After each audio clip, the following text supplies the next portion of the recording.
Right. Hello, and welcome to this Total Film Google Hangout with the stars of the Rover, Robert Pattinson and Guy Pearce. My name is Matt Risley, I'm the online editor for Total Film, and today we're going to have a couple of questions about the Rover in general. Then we're going to throw it out to a couple of wacky fans who will be video conferencing in, and then I'm just going to refer back to a few questions that were left on Google Plus page. So, first of all, the Rover. Let's start with a little bit of a synopsis for people who may not know much about it. It's set 10 years after the collapse in outback Australia, and you play Eric, kind of Harlan Loner, who is on a mission to get his car which was stolen off of him. That's your sole possession. But along the way, you meet the brother of one of the thieves, who's played by Robert, and you kind of end up teaming up to try and get that, basically. Yeah, we sort of team up, but I kidnap him. I mean, what kind of genre would you define it in? Because it's kind of been labelled as sci-fi, but it's not kind of spaceships and aliens. And No, not at all. I don't know. I never really understood the sort of defining lines of genre sometimes. Yeah. Really weird. I don't know. Well, I guess so, in that it's, in that sort of isolated. I think we're just along the bottom. What's the kind of main thing you guys finished the game on? David probably really for both of us. Because we're going to be asking questions. We've obviously done great work in the past, and just knew that he would make something really evocative with very sparse. Yeah, and I think you've seen. Sure. Also, I got the script for this one. Yeah. Really difficult to answer that question. It's like, Why do you want to? I did that script. There was this other actor. Yeah, that's all right. And you're a fan of Animal Kingdom as well? Yeah, definitely. And his shorts and like.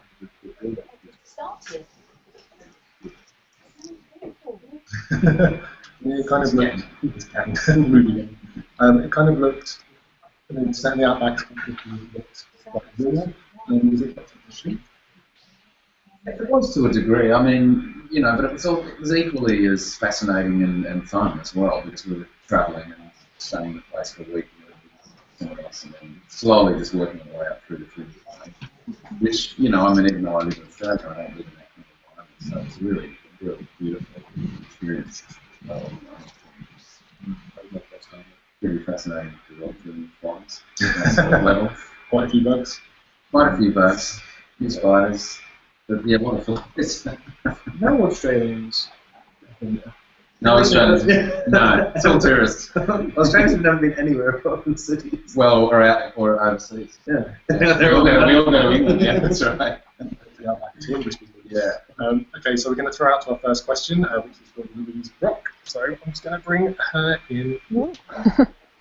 Okay, Louise, feel free to ask your question. Hi, Louise. Hi Rob, hi Guy. My question is, you both seem to play very intense, unique roles in the Rover.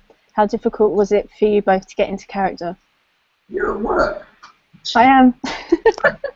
Don't tell anyone. No, this is my lounge room.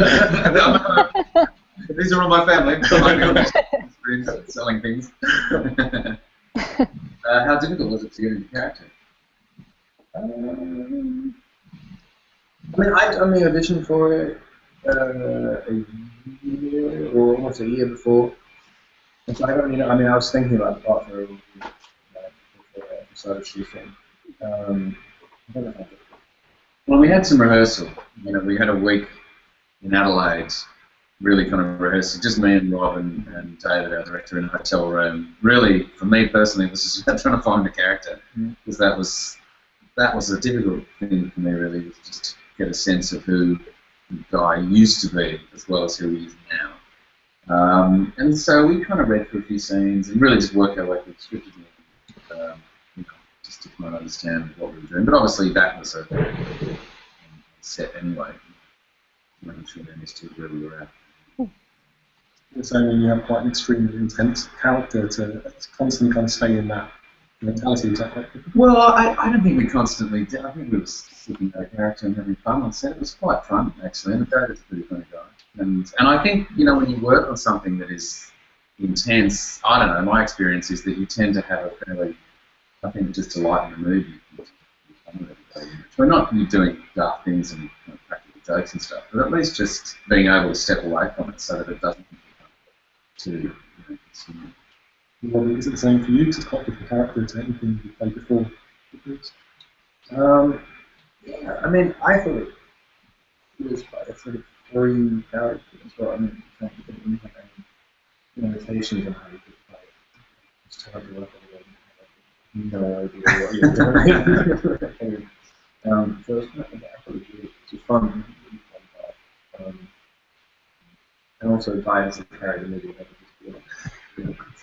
I don't know that you were just in a picture. I think you carried the movie for just that I'm the one driving it. Yeah, that's right. Me a condom. So A side of sauce. we'll move on to a second one. Thank you very much, Louise. Thank you. Just going to boot you out in the nicest possible way. It's not It's not the best choice of words. No. And now we have Giovanna who has a question for you guys. Giovanna. Hello guys, Rob. Both have experience in big blockbusters, but you've been involved in smaller productions lately.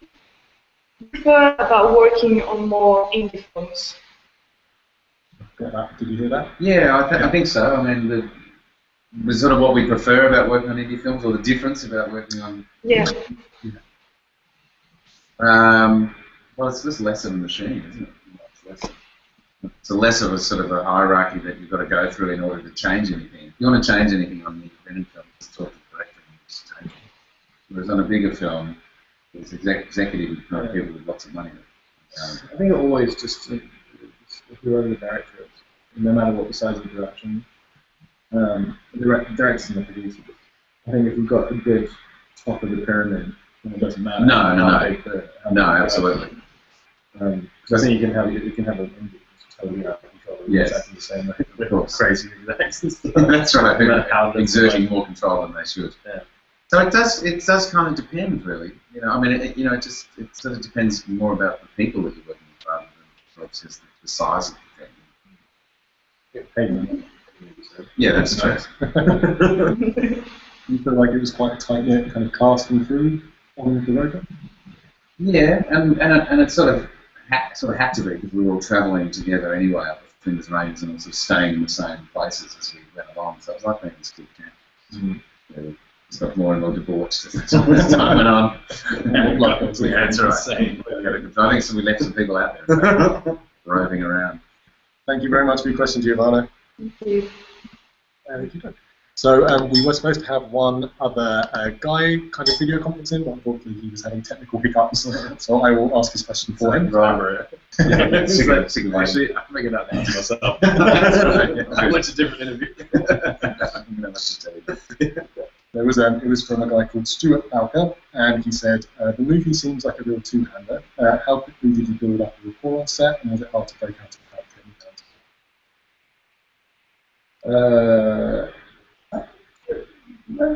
I mean, we kind of got on from the beginning. I remember having that meal review in Adelaide. Yeah, that's strange. Yeah. Strange cafe. Yeah.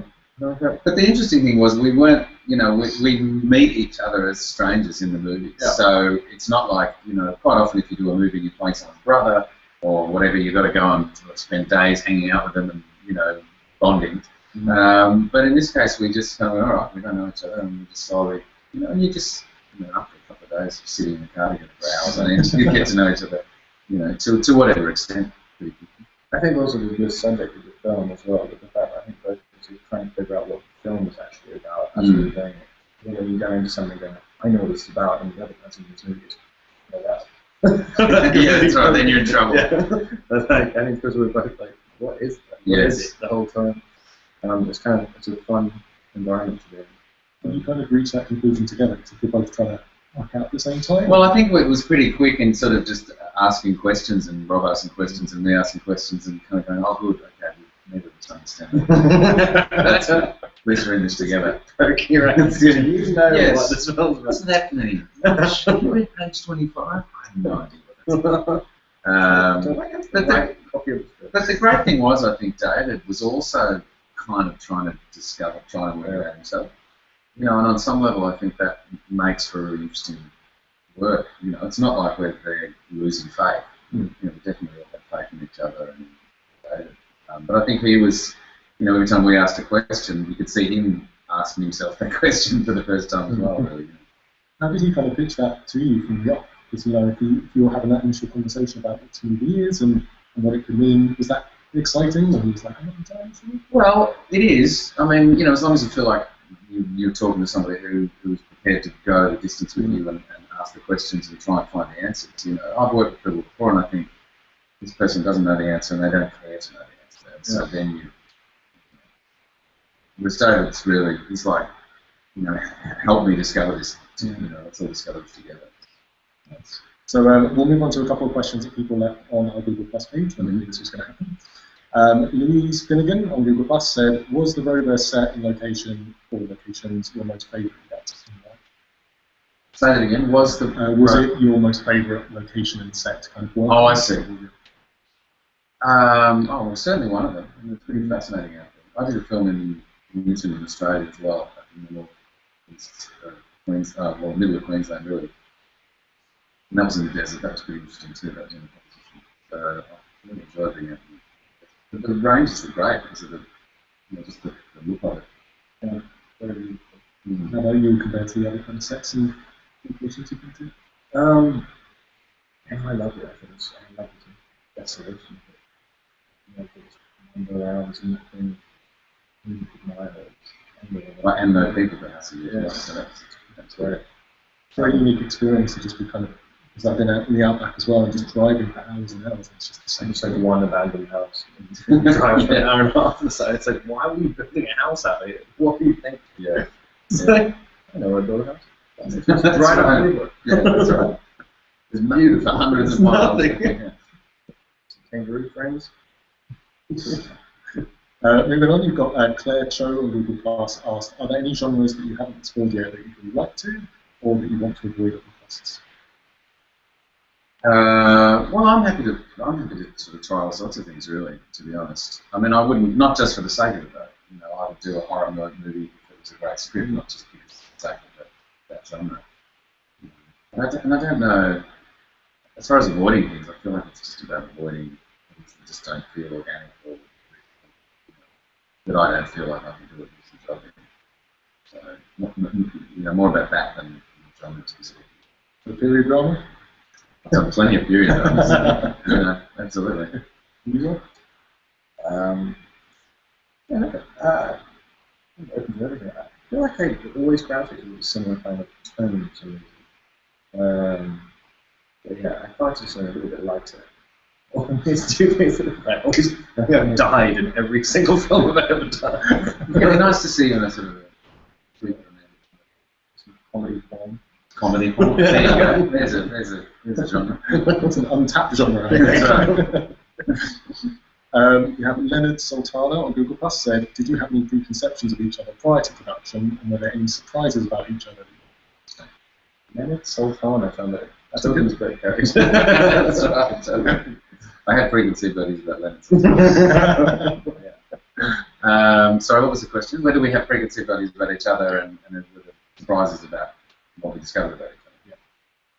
Well, I don't think so. I mean, And the interesting thing, obviously, for me and meeting Rob is, just, without sort of hounding questions and stuff, but just curious about, what it's like to be in the world that he lives in, So that, and I think in a way, all actors have a sort of deep respect for each other because of what we're all going through at any given time, and some people are seriously in the spotlight, and then there are others that aren't, and so I think we're all deeply respectful of what we all kind of go through at different times, So certainly I didn't have any ideas specifically about how that was to that. I don't know if it's shouldn't hassle you too much, but it's like being famous. It's all right. That's amazing. What do you do for your money?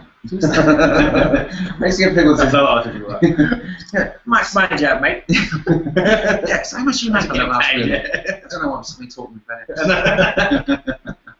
Anyway. What about you, Rob? Were you a fan of Guys What? Yeah, definitely. I was literally trying to think as you were answering that, what my preconceived ideas would be. I was like, a very difficult person to have preconceived ideas about. Like, I remember saying when we were doing class before, I don't think I've ever seen an interview. Like, I literally, when I met him, I was like, I don't have any idea. No idea who this person is. It's always an unusual thing.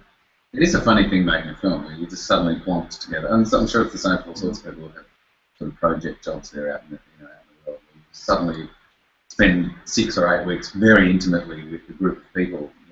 You're almost literally crawling over each other while you're talking the camera there and a light there, and you're doing, So it's you've got to kind of get on the job pretty quickly, which we're all used to. The main thing, I think most actors really like it as well, so it's easier than working with just people who are too miserable. Yes, that's right. Know what they're doing. People are generally happy when you meet them. And then there's a quick demise. I realise how deeply unhappy everybody actually is. This is exciting. Yeah, this is great. Oh my God, you're so nice. You're so fantastic. 4 weeks later. Meet some new people to fill the void. Fresh meat. That's right. Fresh meat before I move on to another. I think that's all we've got time for. So thank you very much for your time today. All right, no worries. And thank you very much for watching. Thank you. All right.